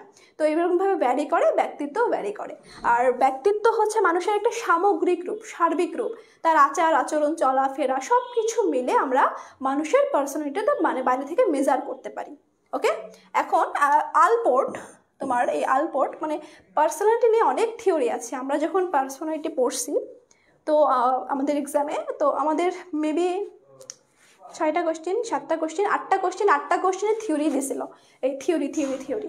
যাই হোক, তার বিখ্যাত বই ছিল একটা, এই গর্ডন আলপোর্টের পার্সোনালিটি এ সাইকোলজিক্যাল ইন্টারপ্রিটেশন। তোমরা এটা মুখস্থ করে ফেলবে, এটা এমসিকিউতে দেয়। ঠিক আছে, পার্সোনালিটি এ সাইকোলজিক্যাল ইন্টারপ্রিটেশন। তো তিনি সংজ্ঞা দিয়েছেন কি, এই সংজ্ঞাটা পড়ে ফেলবা। ব্যক্তিত্ব হলো ব্যক্তির মনোদৈহিক প্রতিক্রিয়াসমূহের একটা গতিময় সংগঠন। মনোদৈহিক প্রতিক্রিয়াসমূহের একটা গতিময় সংগঠন, যা পরিবেশের সঙ্গে তার অভিযোজন নির্দেশ করে। তোমাদের বই এখানে অনুপম ছিল, হ্যাঁ আমি আর কল্যাণী অনুপম আনি নাই, অনন্য দিছি, অনন্য অনুপম সেম জিনিস। তো মনোদৈহিক প্রতিক্রিয়াগুলো কি আসলে সাইকোলজিক্যাল সাইকোফিজিওলজিক্যাল, মানে আমাদের মন থেকে যেটা আসবে এবং আমি যেটা রেসপন্স করব, থিঙ্কিং লেভেল এবং আমার বিহেভিয়ার, এইটা যে আমি যে স্টাইলে প্রকাশ করব, যেভাবে আমি প্রকাশ করব, সেটা মানে মানুষের ব্যক্তিত্ব। এবং যেটা প্রকাশ করব সেটা অবশ্যই আমার পরিবেশের সাথে খাপ খাওয়ানোর মতো। তোমরা কি বুঝতে পারছো? আমরা কিন্তু পরিবেশের সাথে খাপ খাওয়ানো বাদ দিয়ে কোনো আচরণ করি না। তোমরা কি বুঝতে পারছো আমি কি কঠিন করে বলছি? না, আমি যে ক্রাইডার এবং তোমার গর্ডন আলপোর্ট এই দুইটা সংখ্যা পড়লেই হবে, আর কোনোটা পড়তে হবে না, এই দুইটা পড়লেই হবে। এই দুইটাই ইম্পর্টেন্ট। তোমাদের যদি বলে যে ব্যক্তিত্বের সংখ্যা দাও, তোমরা ক্রাইডারেরটা দিতে পারো, ক্রাইডারেরটা দিতে পারো।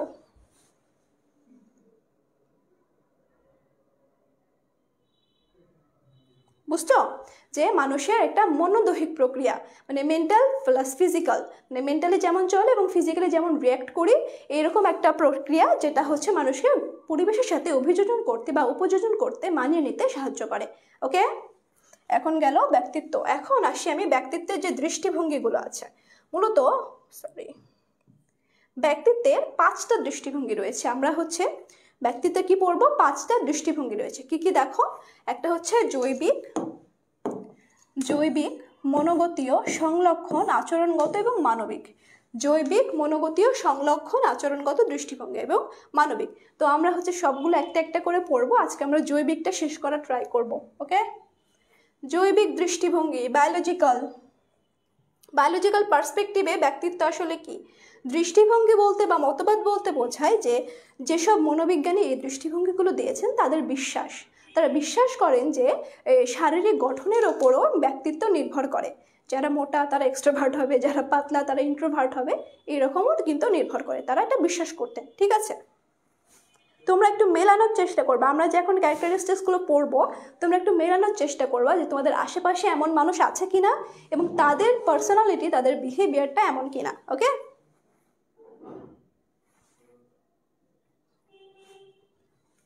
ওকে দেখো যে হচ্ছে এখন আমরা পড়বো ক্রেটসমারের।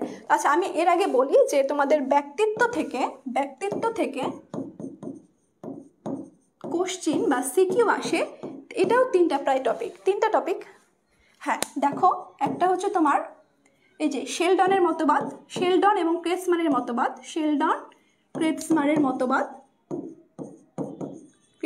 মতবাদ। ওকে, 2 হচ্ছে তোমার কার্ল ইয়ং এর মতবাদ। ঠিক আছে,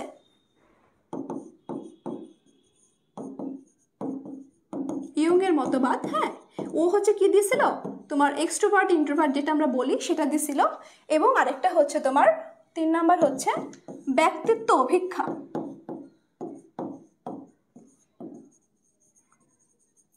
এই 3টে টপিক থেকে আসে। প্রক্ষেপণমূলক, নন প্রজেক্টিভ টেস্ট এবং নন প্রজেক্টিভ টেস্ট যেগুলো আছে তোমাদের, সেখান থেকে অনেক সিকিউ আসে। তোমার হচ্ছে তোমার রোশার্ক টেস্টটা, তারপর থেমাটিক অ্যাপারসেপশন বা কাহিনী সংপ্রত্যক্ষণ যেটা আমরা বলি, এবং ইন্টারভিউ, তোমার সাক্ষাৎকার, তারপর তোমার হচ্ছে সিচুয়েশনাল ইন্টারভিউ, এইসব অনেকগুলো এখান থেকে কোশ্চেন আসে।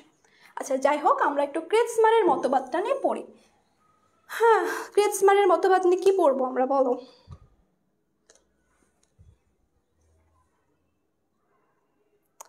সৌরভ, আমি ভালো আছি, তুমি কেমন আছো বাবা? ওয়ালাইকুম আসসালাম মায়াবতী। আচ্ছা যাই হোক, মনোরোগ বিশেষজ্ঞ এই আর্নেট ক্রেটসমার, আচ্ছা বানানটা এখানে ভুল, ক্রেটসমার তোমার ইনি 1925 সালে, কত সালে? 1925 সালটা মনে রাখবা, সালটা কিন্তু এমসিকিউর জন্য, সালটা মনে রাখবা। ক্রেটসমার তোমার শারীরিক গঠনের ওপর মেজাজের যে বা ব্যক্তিত্বের যে একটা সম্পর্ক রয়েছে সেটা তাই ইনভেন্ট করেন। ঠিক আছে, যে মানুষের শারীরিক গঠন যদি মোটা হয় তার মেজাজটা একরকম হবে, সে যদি পাতলা হয় তাহলে মেজাজটা একরকম হবে বা ব্যক্তিত্বটা একরকম হবে। তো তিনি মেজাজ বলতে মূলত শারীরিক, মানসিক, সামাজিক এই সব সংলক্ষণগুলোর সমষ্টিটা বুঝিয়েছেন। ঠিক আছে, তো তিনি প্রথমে তোমার কিছু অসুস্থ ব্যক্তি বা মানসিক রোগগ্রস্ত ব্যক্তিদেরকে নিয়ে গবেষণা করছিলেন বা রিসার্চ ডাটা কালেকশন করছিলেন ওই মানসিক অসুস্থ ব্যক্তিদের থেকে। তো সেক্ষেত্রে তিনি দুইটা টাইপস বের করেছিলেন মেজাজের, একটা হচ্ছে সাইক্লয়েড, একটা হচ্ছে কি সিজয়েড।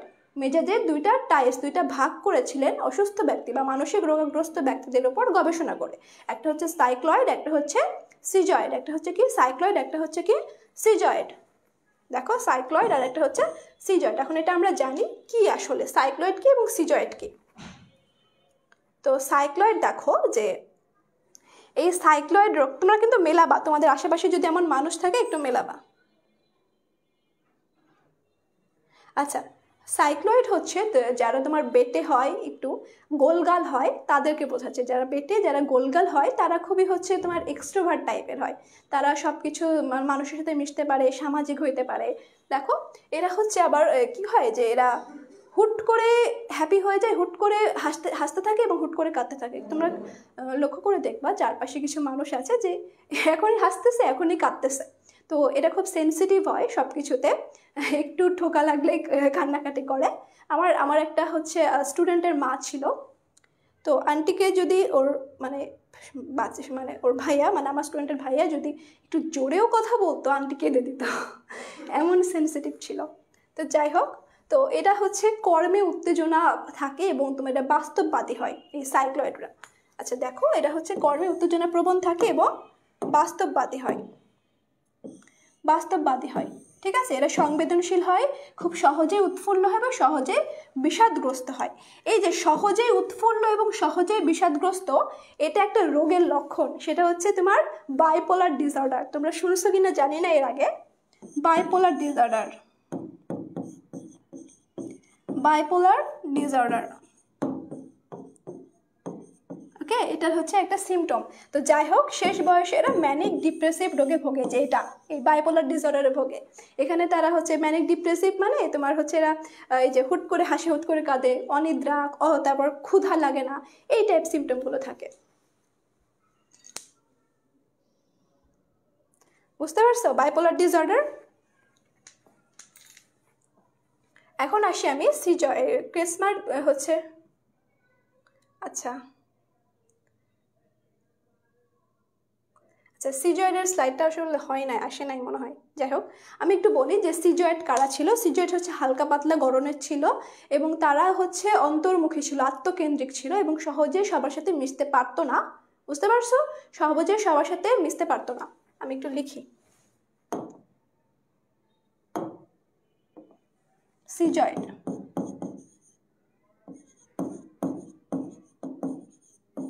এরা কি ছিল? এরা হচ্ছে হালকা পাতলা গড়ন, হ্যাঁ, হালকা পাতলা, লম্বা ছিল এরা, হ্যাঁ লম্বা। তারপরে এরা হচ্ছে আত্মকেন্দ্রিক ছিল, আত্মকেন্দ্রিক হয়, আত্মকেন্দ্রিক, সবার সাথে মিশতে পারে না, সামাজিকতায় অংশগ্রহণ করে না, সামাজিকতা নাই, হ্যাঁ। তো হচ্ছে এরা হচ্ছে কর্মে নিষ্প্রভ থাকে, কাজ করতে পারে না, মানে কাজ করতে অলস, লাইক অলস। এবং এরা শেষ বয়সে একটা রোগে ভোগে, এটা হচ্ছে কি সিজোফ্রেনিয়া। তোমরা কি নাম শুনছো সিজোফ্রেনিয়ার? সিজোফ্রেনিয়া কি বলো তো? সিজোফ্রেনিয়া ভোগে, তোমাদের কিন্তু এটা এমসিকিউতে দেবে যে তোমার হচ্ছে সাইক্লয়েডরা কোন রোগে ভোগে এবং সিজয়েডরা কোন রোগে ভোগে। তো সিজয়েডরা কিসে ভোগে? সিজোফ্রেনিয়ায়। তোমরা সিজোফ্রেনিয়ার নাম শুনছো?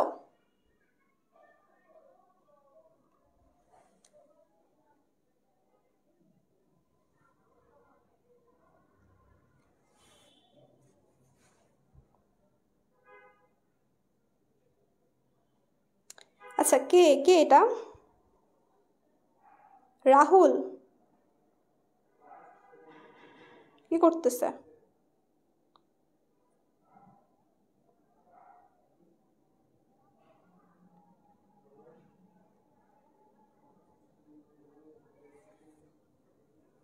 আচ্ছা,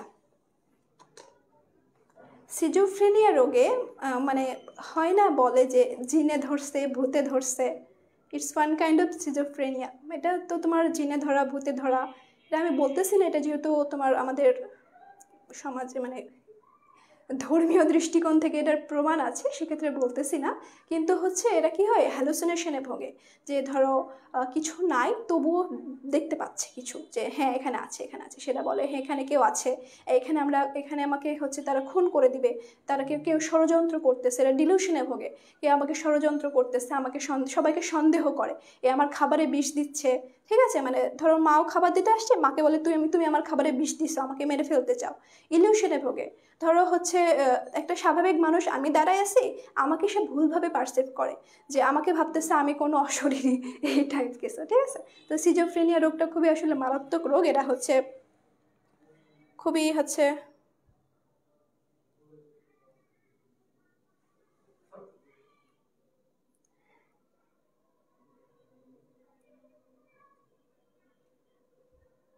আচ্ছা রাহুল, তোমরা ওর কমেন্টটা ইগনোর কর, আমরা হচ্ছে ইগনোর করি, ঠিক আছে। আচ্ছা একে কি কি করা চাই, ওয়েট ওয়েট করো একটু।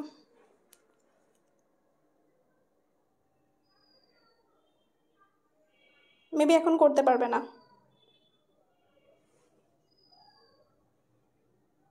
আচ্ছা আর কমেন্ট করলে আমাকে বলো।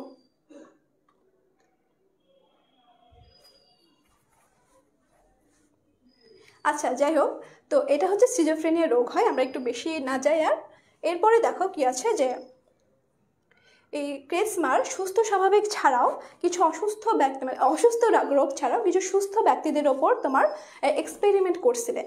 তো এক্সপেরিমেন্ট করে ডাটা কালেকশন করে, রিমুভ কি হয়েছে? রিমুভ তো মেবি করলাম, দেখো তো রিমুভ হয়েছে কিনা, আর কি কমেন্ট করতেছে।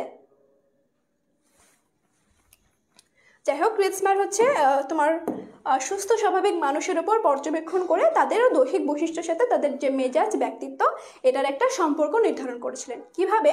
তো ইনি 5টা দিয়েছিলেন, আমরা 5টা পড়বো, এটা কিন্তু এমসিকিউ সিকিউ দুটার জন্য ইম্পর্টেন্ট। হ্যাঁ, এমসিকিউ বিশেষত এমসিকিউ এর জন্য, এমসিকিউতে এই পিকনিক অ্যাস্থেনিক অ্যাথলেটিক থেকে অনেক কোশ্চিন আসে, প্রচুর কোশ্চিন আসে। পার্সোনালিটি মানে এই ক্রেসমার এবং শেলডনের মতবাদ।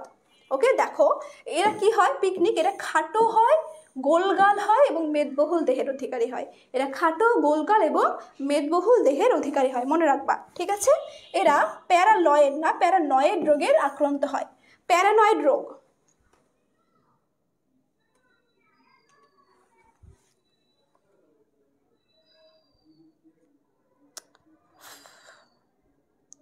দাঁড়াও,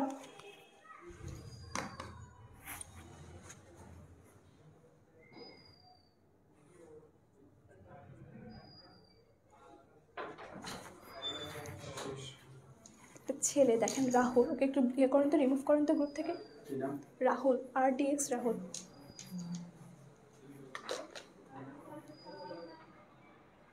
আচ্ছা ইগনোর হিম, জাস্ট ইগনোর হিম। তো হচ্ছে পিকনিক আমরা বলি যে এরা হচ্ছে খাটো হয়, গোলগাল হয় এবং মেদবহুল দেহের অধিকারী হয়। তো এরা প্যারানয়েড রোগের অধিকারী হয়। প্যারানয়েড এটাও একটা সাইকোলজিক্যাল ডিসঅর্ডার, এটা সম্পর্কে কি তোমরা জানো? প্যারানয়েড, প্যারানয়েড কি? প্যারানয়েডে হচ্ছে যে এরা খুবই খুবই ইয়াতে ভোগে, সন্দেহ প্রবণতা, যে এই আমাকে চিট করলো, এই পরকিয়া করলো, আমাকে ধোকা দিবে। পার্টনারের প্রতি যারা হচ্ছে প্যারানয়েডে হয় তাদের পার্টনার খুবই হচ্ছে কি বলবো সমস্যায় ভোগে, যে আমাকে চিট করবে, আমাকে ধোকা দিবে, বা আমার ক্ষতি করবে, আমার পিছে পিছে এরা ষড়যন্ত্র করতেছে। এটা 3 প্রকারের হয়, অত ডিটেলস আমি না বলি, তো তোমরা জাস্ট জানো। আবার অনেকে আছে এর মধ্যে একটা টাইপ, সেটা নিজেকে খুব বড় মনে করে, যে ভাবে যে আমি সব করছি, না আমি সব পারি। আমাদের হচ্ছে তোমার মেন্টাল হেলথ সেন্টারে আমি একজনকে দেখছি, যে ওর কি করছে, যে আসছে তোমার প্যারানয়েড রোগে, তো মানে one kind of bipolar, one kind of paranoid, সব কিছু মিক্সড ছিল। ও নিজেকে মনে করে যে যত পৃথিবীর যত বই আছে ও সব লিখছে, সব বইও লিখছে, ও সেটা মনে করে।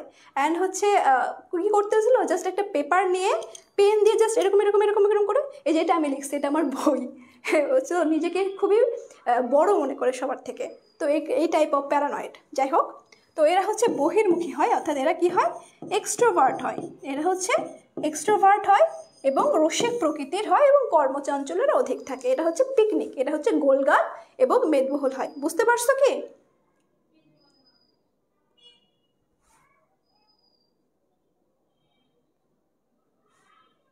আচ্ছা আমি তো বললাম,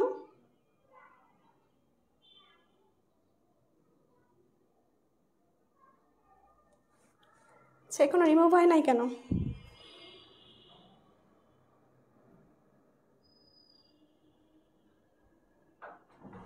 করছেন? আচ্ছা, না না সমস্যা নেই। আচ্ছা, ওকে রিমুভ করা হয়েছে। ক্লাস করো, ক্লাস করি এখন আমরা। শোনো, কিছু মানুষ আছে বা কিছু, আর এর তো তোমরা তো টিনেজ, এরা বললে আরও বেশি করে করবে, আমি যদি বকি আরও বেশি করে করবে, আর আমার মুখ থেকে গালি আসবে না। যাই হোক, এবার আসি আমরা পিকনিকের পরে আছি অ্যাস্থেনিক। তো পিকনিক এবং অ্যাস্থেনিক পুরোটা বিপরীত। পিকনিক যেমন, অ্যাস্থেনিক তার একদম বিপরীত।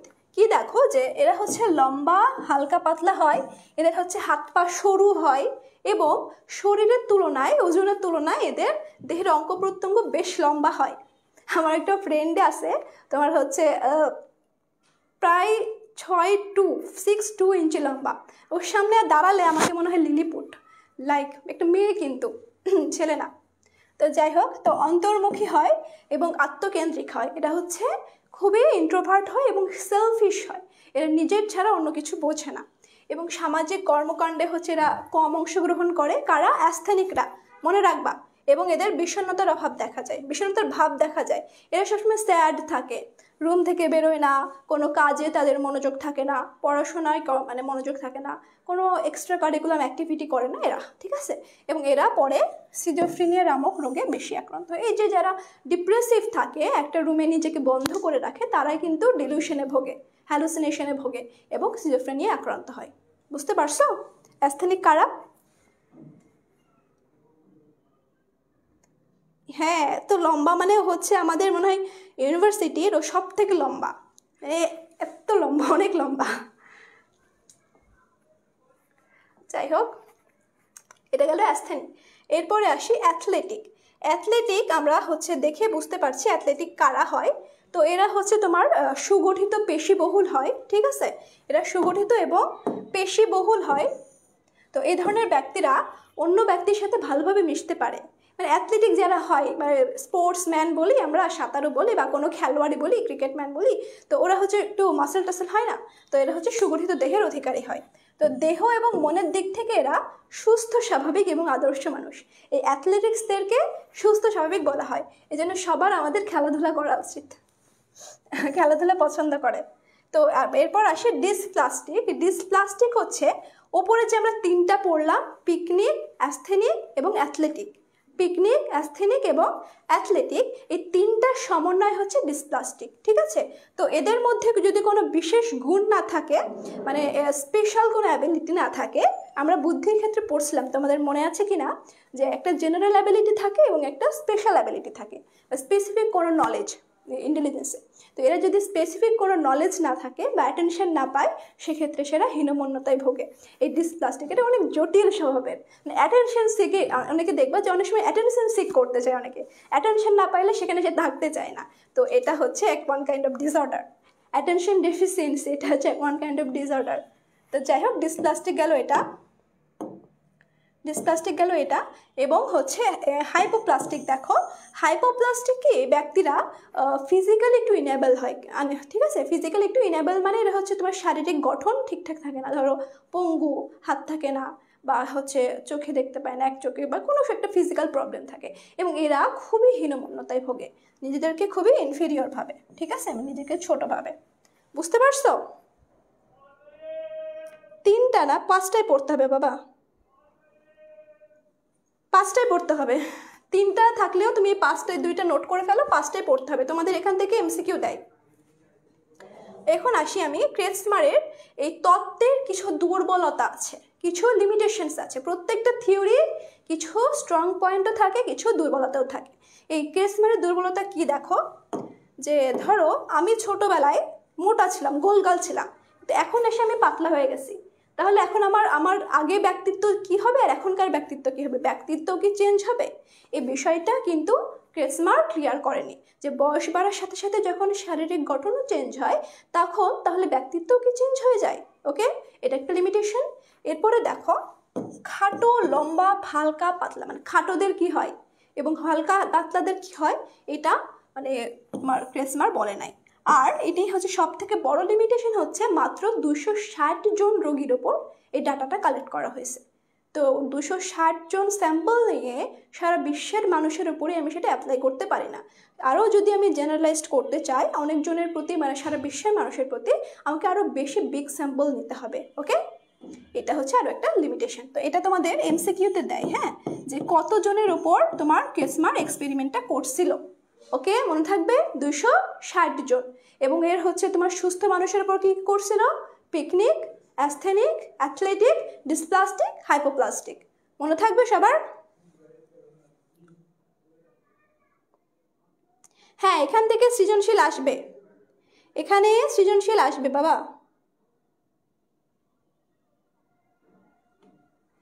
আচ্ছা, এখানে সৃজনশীল আসবে ক্রেসমার থেকে এবং শেলডন থেকে, আমরা যেটা পড়বো এরপরে, শেলডন থেকে এবং ক্রেসমার থেকে সিকিউ আসবেই।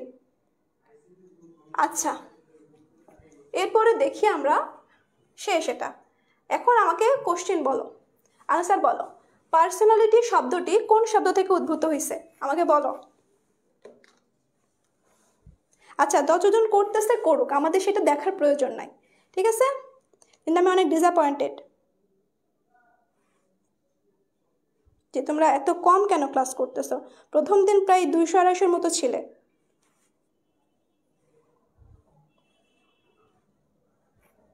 কি রকম হবে সিকিউ, আমি সিকিউ দেখিয়ে দিব বাবা। আচ্ছা, তাও বলি যে সিকিউ এমন হবে, ধরো একটা ব্যক্তির শারীরিক গঠন দেওয়া থাকবে এবং তার ব্যক্তিত্বটা লিখতে বলা হবে, বা তার মেজাজের ভিত্তিতে সে কেমন আচরণ করবে সেটা লিখতে বলা হয়।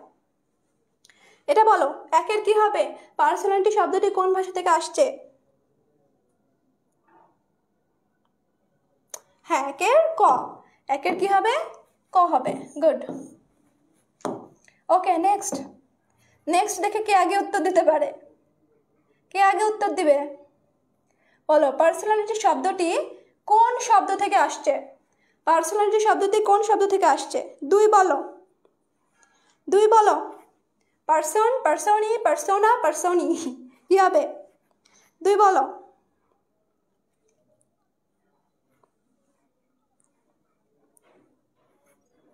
দুইয়ের পার্সোনা, তাই তো? দুইয়ের কি হবে? সি হবে।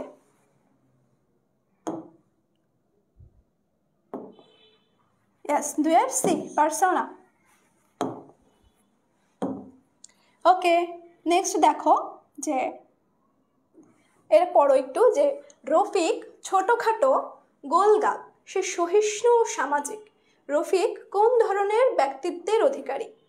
এন্ডোমরফিক, সাইক্লয়েড, অ্যাস্থেনিক না সিজয়েড? কোন ধরনের ব্যক্তিত্বের অধিকারী রফিক? দুই বলো, তিন বলো, সরি তিন বলো। তিনের কি হবে? তিন কি হবে?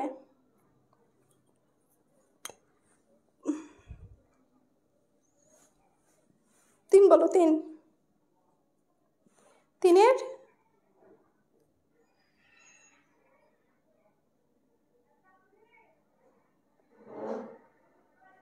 ইয়েস, তিনের সি হবে। এটা হচ্ছে,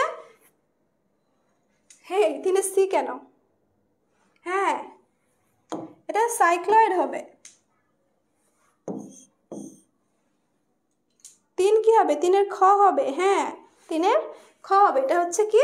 সাইক্লয়েড। এটা হচ্ছে ছোটখাটো গোলগাল, সহিষ্ণু এবং সামাজিক। ওকে, বুঝতে পারছো? চার বলো আমাকে,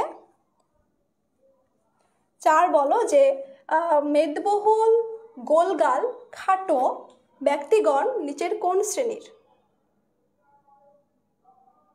আচ্ছা, এখানে এটা তো কোশ্চেনই নাই, এটা অন্য ধরনের কোশ্চেন। এটা হচ্ছে শেলডনের মতবাদে। 5 নাম্বার আমাকে বলো যে ক্রেটসমার কোন গড়নের লোকের মধ্যে ম্যানিক ডিপ্রেসিভ নামক ব্যাধি দেখতে পান? ক্রেটসমার কোন ধরনের গড়নের লোকের মধ্যে এই ম্যানিক ডিপ্রেসিভ নামক মানসিক ব্যাধি দেখা যায়? 5 বলো, 5 5। 5-এর কি হবে? লম্বা, হালকা পাতলা, মোটা গোলগাল নাকি মিশ্র শ্রেণীর? কি হবে?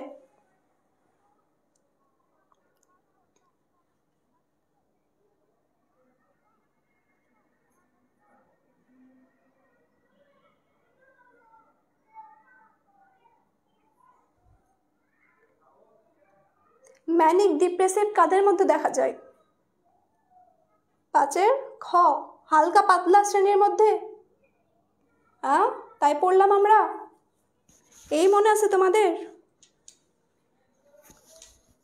একটু ভেবে বলো, পাঁচের খ কিভাবে হয়? হালকা পাতলা কারা ছিল?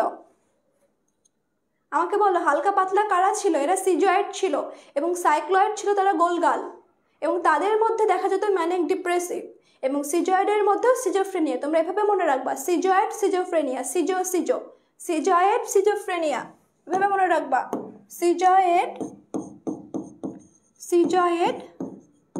এবং সিজোফ্রেনিয়া, সিজোফ্রেনিয়া এভাবে মনে রাখবা, সিজো।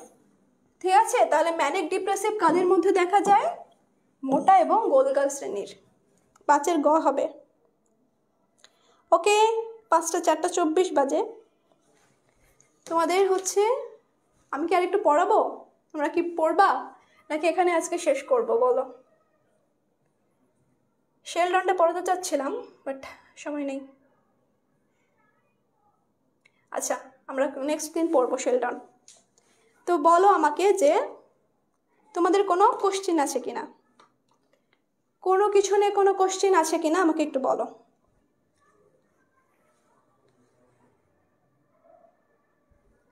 না, এখন হচ্ছে পড়বা তোমরা, এখন শেষ হবে না, এখন হচ্ছে তোমাদের ভাইয়ার ক্লাস কখন?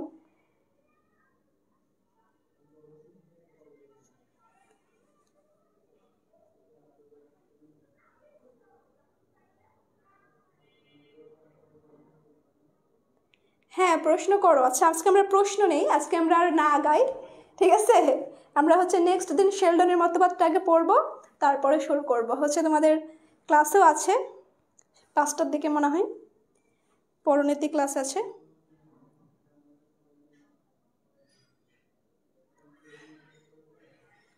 তোমাদের যে কোনো কোশ্চেন থাকলে বলো। আর কোশ্চেন হচ্ছে পড়াশোনা রিলেটেড ছাড়াও, আমি বারবার বলছি, পড়াশোনা রিলেটেড ছাড়াও যদি তোমরা কোনো প্রবলেমে ভোগো অবশ্যই আমাকে বলবা, কোনো সমস্যা নেই, ঠিক আছে?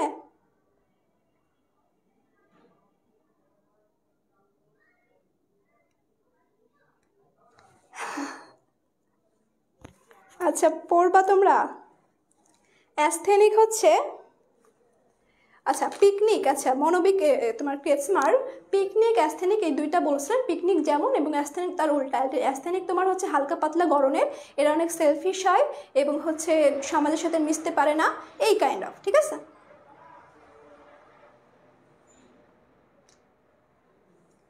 ব্যক্তিদের বৈশিষ্ট্য তো অতটা ইম্পর্টেন্ট না, ঠিক আছে? ওখান থেকে কোনো কোশ্চেন তেমন একটা হয় না।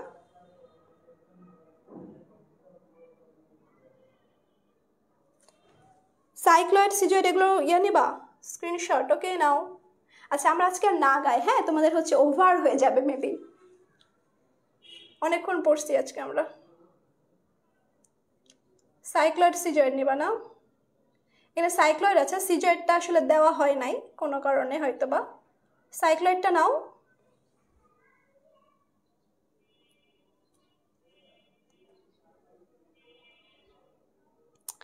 আচ্ছা, মিম হচ্ছে একটা প্রশ্ন করছে যে অন্ধ মানুষেরা কি পরিষ্কারভাবে কিছু দেখতে পারে? আমরা সাধারণত আমরা প্রাত্যহিক জীবনে যা যা ভাবি তাই স্বপ্নে দেখি। হ্যাঁ, বিশেষত আমি বলি যে আমাদের ড্রিমিংটা কিভাবে হয়। ড্রিমিংটা হয় আমাদের সাবকনসিয়াস মাইন্ডে, যে আমরা হচ্ছে যেটা আমাদের মাইন্ডে থাকে কিন্তু আমরা জানি না যে আছে, কিন্তু আমরা সেটা চাইলেই আমরা প্রকাশ করতে পারি, ঠিক আছে? এটা হচ্ছে তোমার সাবকনসিয়াস মাইন্ডে হয়। তো ড্রিমিং ভিশনটা হয় যে যা যা দেখি সেটা সিম্বল আকারে আমরা দেখি। ফ্রয়েডের মতো যদি আমি বলতে পারি যে ধরো আমি একটা লাঠি দেখলাম, সেটাকে বা একটা কোনো বস্তুকে লাঠি হিসেবে দেখলাম না, আমরা কিন্তু স্পষ্ট দেখতে পাই না, একটা সিম্বল আকারে দেখি। তো অন্ধ যারা, তারা হচ্ছে তোমার ধরো তারা তো নিজের মতো করে একটা চিন্তা করে, তারাও কিন্তু ড্রিম দেখতে পারে। ফ্রয়েডের মতে এটা যে তারা কিন্তু ড্রিম দেখতে পারে। তো তারা হচ্ছে নিজের মতো করে থিঙ্কিং লেভেলে তাদের সাবকনসিয়াস মাইন্ডে যে সিম্বলগুলো তারা চিন্তা করে, যেভাবে চিন্তা করে সেভাবেই তারা ড্রিম করতে পারে। ওকে, তারা হচ্ছে বাহ্যিক পরিবেশে আমরা যেভাবে দেখি আমাদের থেকে তাদের তা আলাদা, বাট তারা ড্রিমিং করে, মানে তারা স্বপ্ন দেখতে পারে, এটাই বলা হচ্ছে, এটাই ফ্রয়েড বলছে।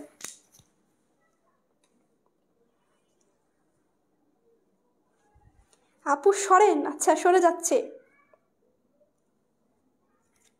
আচ্ছা কোনটা নিবা নাও, এটা হচ্ছে পিকনিক, তাড়াতাড়ি নাও, আমি হচ্ছে সরে যাচ্ছি। আচ্ছা আমি সরে যাচ্ছি, সরো, তোমরা স্ক্রিনশট নাও। এটা হচ্ছে পিকনিক, ওকে। এরপরে হচ্ছে অ্যাস্থেনিক, অ্যাস্থেনিক নাও। এই হাসতেছো কেন? ওর প্রশ্ন তো স্বাভাবিক, এরকম তোমাদের মনে যে কোনো প্রশ্ন আসলে তোমরা করতে পারো, আমার কোনো সমস্যা নেই। আমি না জানলে আমারও জানা হয়ে যাবে, ঠিক আছে?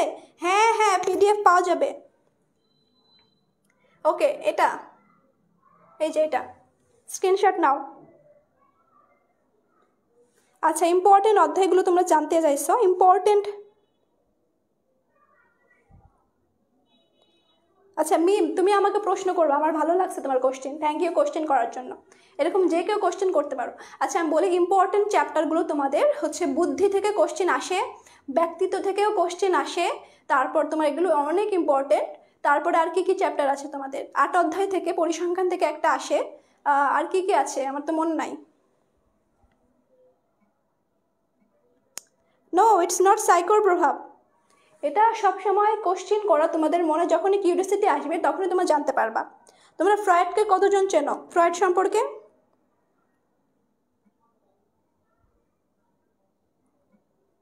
বলো। তো হচ্ছে তোমার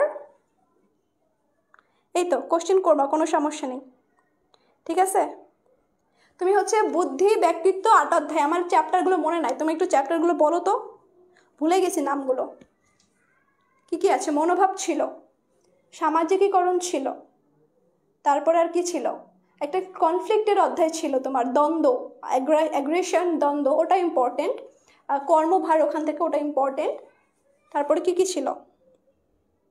আচ্ছা মেহেদি, তুমি হচ্ছে আমাকে একটু ফেসবুকে মেসেঞ্জারে নক করি, আমি তোমাকে বলে দিব, ঠিক আছে? চ্যাপ্টারগুলো দেখে আমার একটু মনে পড়তেছে না চ্যাপ্টারগুলো।